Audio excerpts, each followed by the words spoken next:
Welcome to our channel. আজকে আমরা সংসদের আরও একটি প্রশ্নপত্রের সমাধানপত্র তোমাদের সঙ্গে শেয়ার করব। প্রত্যেক ভিডিওর মতো এই ভিডিওতেও তোমাদের যে ব্যাকরণ অংশ এবং যে ইটুবিটা দেওয়া আছে তার সমাধানপত্র তোমাদের সামনে তুলে ধরব। পৃষ্ঠা নম্বর 8।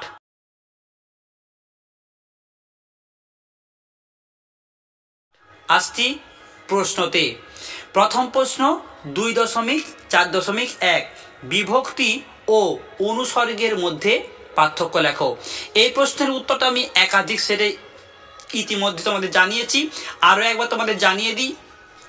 বিভক্তি শব্দের সঙ্গে যুক্ত হয়ে বসে, কিন্তু অনুসর্গ পদের পরে বসে। পরের প্রশ্ন, নিরপেক্ষ কর্তা কাকে বলে উদাহরণ দাও। তোমরা বলবে কোনো বাক্যে সমাপিকা ক্রিয়া এবং অসমাপিকা ক্রিয়ার কর্তা আলাদা হলে অসমাপিকা ক্রিয়ার কর্তাকে নিরপেক্ষ কর্তা বলে। তোমরা একটা উদাহরণ দিবে, তুমি আসলে আমি বাজারে যাব। এখানে তুমি হলো নিরপেক্ষ কর্তা। পরের প্রশ্ন 2.4.3 একটি বাক্যে মুখ্য ও গৌণ কর্মের উদাহরণ দাও। খুব সুন্দর একটি প্রশ্ন। তোমরা বলবে আমি তোমাকে বইটা দিলাম। আমি তোমাকে বইটা দিলাম। এখানে তোমাকে হচ্ছে গৌণ কর্ম আর বইটা হলো মুখ্য কর্ম। পরের প্রশ্ন, ব্যাসবাক্য সহ সমাস নির্ণয় করো। উপকথা। তোমরা বলবে উপকথার ব্যাসবাক্য হবে কথার সদৃশ্য, এটি অব্যয়ীভাব সমাস। পরের প্রশ্ন 2.4.5 বহুব্রী শব্দের অর্থ কি। এই প্রশ্নের উত্তরটা আমি ইতিমধ্যে একাধিকবার তোমাদের জানিয়েছি। তোমাদেরকে বলবো তোমরা এই প্রশ্নের উত্তরটা কমেন্ট করে জানাও। যে সবার প্রথমে সঠিক উত্তর দিবে তার নাম আমি পরের ভিডিওতে অবশ্যই ঘোষণা করব। কেমন? পরের প্রশ্ন, সত্য কথা বলতে দোষ কি। নির্দেশক বাক্যে পরিবর্তন করো।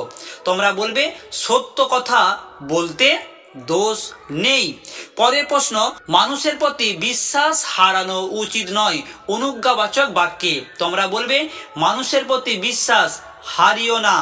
পরের প্রশ্ন 2.4.8 যুগান্তরের কবি আসা হোক কর্তৃবাচ্যে।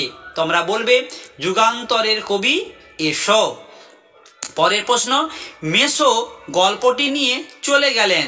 কর্মবাচ্যে রূপান্তরিত করতে বলেছে। তোমরা বলবে মেসোর দ্বারা গল্পটি নিয়ে চলে যাওয়া হলো। আসছি শেষ প্রশ্নতে, চা চিনি আর দুধ আমরাই নিয়ে আসি। ভাববাচ্যে তোমরা বলবে চা চিনি আর দুধ আমাদের নিয়ে আসা হয়।